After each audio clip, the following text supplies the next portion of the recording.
ప్రకాశం జిల్లా ఒంగోలులో మూఢనమ్మకాలు ఒక 5 ఏళ్ల చిన్నారి ప్రాణాలను బలి తీసుకున్నాయి. గోపాల్ నగర్లో అంగవైకల్యం తగ్గిస్తారంటూ చీరాలకు చెందిన ఓ మంత్రగత్తె పూజల పేరుతో చైతన్య అనే బాలుడిని కట్టేసి తీవ్రంగా చిత్రహింసలు పెట్టింది. ఆ బాధ భరించలేక 2 రోజుల క్రితం చిన్నారి మృతి చెందారు. చనిపోయిన బాబును మళ్లీ బతికిస్తానంటూ మరో 3 రోజులు పూజలు చేసిన మంత్రగత్తె చివరకు గుట్టు చప్పుడు కాకుండా మృతదేహాన్ని శ్మశానంలో పూడ్చిపెట్టించింది. స్థానికుల సమాచారంతో రంగంలోకి దిగిన పోలీసులు పరారైన తల్లిదండ్రులు మంత్రగత్తె కోసం గాలిస్తున్నారు. కాగా బాలుడి బాబాయ్ మంత్రగత్తెకు దేహశుద్ధి చేయడంతో ఆమె రిమ్స్ ఆసుపత్రిలో చేరి ఎదురు కేసు పెట్టింది. పోలీసులు ఈ ఘటనపై పూర్తి స్థాయి దర్యాప్తు చేపట్టారు.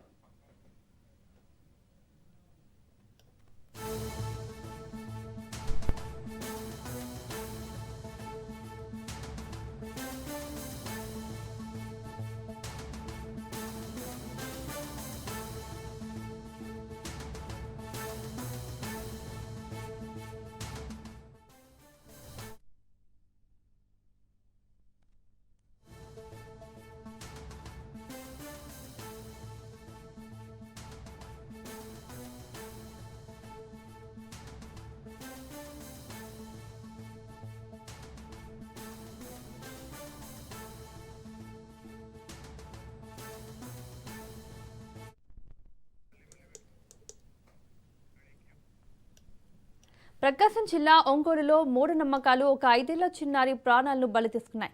గోపాల్ నగర్లో అంగవైకల్యం తగ్గిస్తారంటూ చీరాలకు చెందిన ఓ మంత్రగత్తె పూజల పేరుతో చైతన్య అనే బాలుడిని కట్టేసి తీవ్రంగా చిత్రహింసలు పెట్టింది. ఆ బాధ భరించలేక 2 రోజుల క్రితం చిన్నారి మృతి చెందాడు. చనిపోయిన బాబును మళ్లీ బతికిస్తారంటూ మరో 3 రోజులు పూజలు చేసిన మంత్రగత్తె చివరకు గుట్టు చప్పుడు కాకుండా మృతదేహాన్ని శ్మశానంలో పూడ్చిపెట్టించింది. స్థానికుల సమాచారంతో రంగంలోకి దిగిన పోలీసులు పరారైన తల్లిదండ్రులు మంత్రగత్తె కోసం గాలిస్తున్నారు. కాగా బాలుడి బాబాయ్ మంత్రగత్తెకు దేహశుద్ధి చేయడంతో ఆమె రిమ్స్ ఆసుపత్రిలో చేరి ఎదురు కేసు పెట్టింది. పోలీసులు ఈ ఘటనపై పూర్తి స్థాయి దర్యాప్తు చేపట్టారు.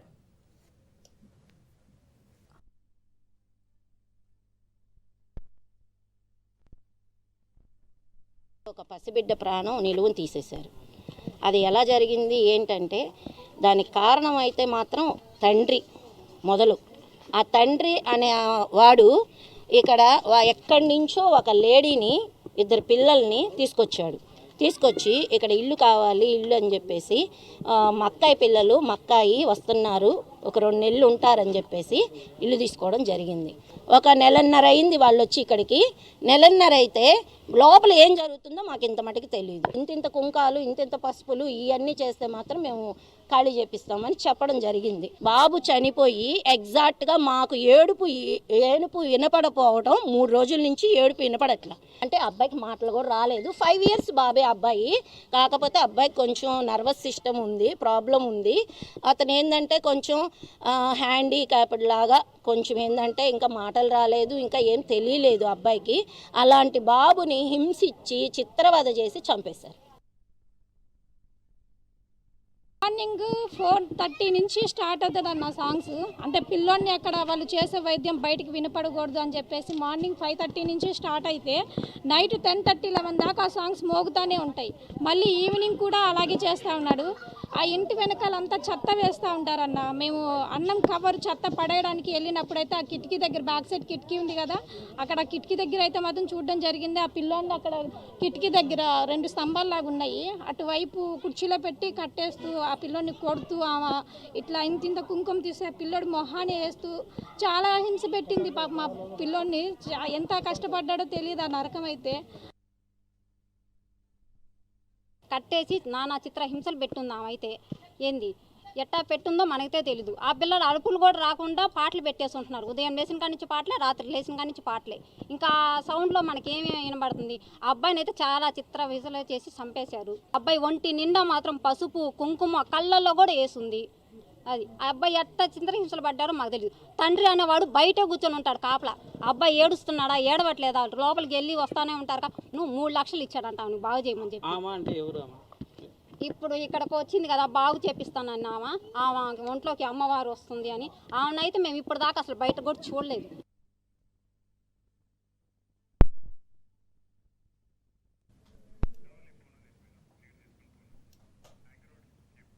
ప్రకాశం జిల్లా ఒంగోలులో మూఢనమ్మకాలు ఒక 5 ఏళ్ల చిన్నారి ప్రాణాలను బలి తీసుకున్నాయి.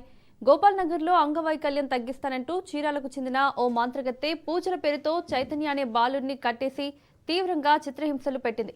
ఆ బాధ భరించలేక 2 రోజుల క్రితం చిన్నారి మృతి చెందాడు. ఇదే అంశానికి సంబంధించి మరిన్ని అప్డేట్స్ మా ప్రతినిధి మీరావళి అందిస్తారు. మీరావళి. ఏదైతే ప్రపంచం 5G టెక్నాలజీతో ముందుకు వెళ్తున్నటువంటి తరుణంలో కూడా మూఢనమ్మకాలతో వైద్యం చేస్తామని చెప్పినటువంటి మంత్రగత్తెల మాటలు విని కమ్మర్స్ ప్రజలను కూడా కాలబెట్టే విషయంలాగా మార్చుకుంటున్నటువంటి పరిస్థితులు అయితే మనం చూస్తా ఉన్నాం.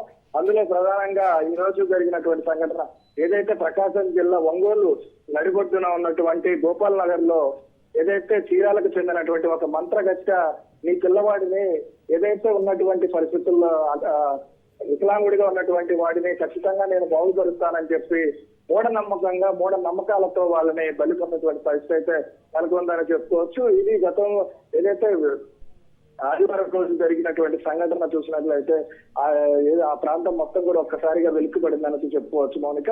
ఎందుకంటే 5 సంవత్సరాలకు చెందినటువంటి కటారి చైతన్య అనే ఒక చిన్న బాబుని చీరాలకు చెందినటువంటి ఒక మంత్రగత్తె ఈ రోజు మీ బాబుకి ఎటువంటి ఇబ్బంది లేకుండా నేను చేస్తాను, మీ బాబు మరలా తిరుగుతాడు అని చెప్పేసి చెప్పడంతో తల్లిదండ్రులైనటువంటి ఇద్దరు కూడా ఎవరైతే నాగలక్ష్మి తల్లి అలానే చక్రవర్తి అయినటువంటి తండ్రి ఆ మాటలు నమ్మి పిల్లవాడిని చిత్రహింసలు పెట్టి ప్రతి రోజు కూడా ఎన్నో విధాలుగా చిత్రహింసలకు గురి చేసి లాస్ట్ కి బాబు చనిపోయినటువంటి పరిస్థితి నెలకొందని చెప్పుకోవచ్చు. అప్పటికి ఆ ప్రాంతంలో ఉన్నటువంటి ప్రజలకి ఏదైతే బాబుతో వస్తున్నటువంటి ఆర్తనాదాలు విని గతంలో ఉన్నటువంటి పరిస్థితులు కూడా ఎందుకు జరుగుతుంది, ఎవరు ఇక్కడ గొడవ చేస్తున్నారని చెప్పేసి చుట్టుపక్కల వాళ్ళు కూడా వెళ్ళి అడిగినటువంటి పరిస్థితులు నెలకొన్నప్పటికీ మా ఇంట్లో ఏం జరగట్లేదు, మేము కేవలం మా బాబు ఏడుస్తున్నాడని చెప్పి సాగుతో పక్కన నెట్టివేసినటువంటి పరిస్థితి అయితే నెలకొందని చెప్పుకోవచ్చు.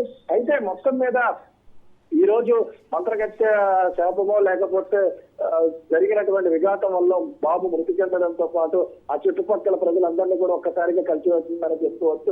ఇటువంటి మంత్రగత్తెల మాటలు విని ఇంకా ఎంతో మంది ఎన్నో విధాలుగా ప్రాణాలు కోల్పోతున్నటువంటి పరిస్థితులు అయితే నెలకొన్నాయని చెప్పుకోవచ్చు వారికి. అయితే ఇప్పటికే బాబు చనిపోవడంతో పాటు ఆ బాబుని 3 రోజుల క్రితమే పూడ్చిపెట్టిన తర్వాత ఆ బాబు ఏదైతే గతంలో జరిగినట్టుగా ఆ ఏడుపులు వినిపించకపోవడంతో చుట్టుపక్కల వాళ్ళు కూడా ఇంటికి బాబు ఏడవట్లేదు అనే దాని మీద విచారణ చేపడితే బాబు చనిపోయి ఇప్పటికే ఆ ఇంట్లోనే పూడ్చిపెట్టినటువంటి పరిస్థితిని చూసిన తర్వాత ఆ చుట్టుపక్కల ఉన్న వాళ్ళ పోలీసు అధికారులకి సమాచారం అందించడంతో వెంటనే హుటాహుటిన సంఘటన స్థలానికి చేరుకున్నటువంటి పోలీసు అధికారులు ఏ విధంగా జరిగింది ఏంటనే దాని మీద దర్యాప్తు కొనసాగించడంతో పాటు అంతలోకే ఏదైతే మృతులు చెందినటువంటి బాలుడు బాబాయ్ ఎవరైతే ఉన్నారో ఆ క్షణకావేశంలో తట్టుకోలేక వెంటనే మంత్రగత్తె మీద చేసుకోవడం, మంత్రగత్తె కూడా తీవ్ర గాయాలు కావడంతో రిమ్స్ లో తరలించడం, రిమ్స్ లో మంత్రగత్తె కూడా బాబాయ్ మీద కూడా కేసు నమోదు చేసినటువంటి పరిస్థితులు అయితే నెలకొన్నాయని చెప్పుకోవచ్చు. అంటే మొత్తం మీద ఒక 2 ప్రాణాన్ని కోల్పోయినటువంటి పరిస్థితుల్లో మిగతా జీవులుగా ఉన్నటువంటి తల్లిదండ్రులు క్షణకావేశంలో జరిగినటువంటి కారణాన్ని బాబాయ్ కొద్దిగా తీవ్రతను కూడా దృష్టిలో పెట్టుకోకుండా ఎమ్మటే మంత్రగత్తె కూడా కేసు నమోదు చేయించడం అనేది ఇక్కడ ఒక ఏ విధంగా తీసుకోవాలనేది జనాలు కూడా చూస్తున్నటువంటి పరిస్థితి. మొత్తం మీద అయితే ఈ రోజు ఒక మూఢనమ్మకాల వల్ల ఒక 2 ప్రాణం కోల్పోయిందని అయితే స్పష్టంగా కనబడుతుంది Mounika. Right Meeravali, thank you.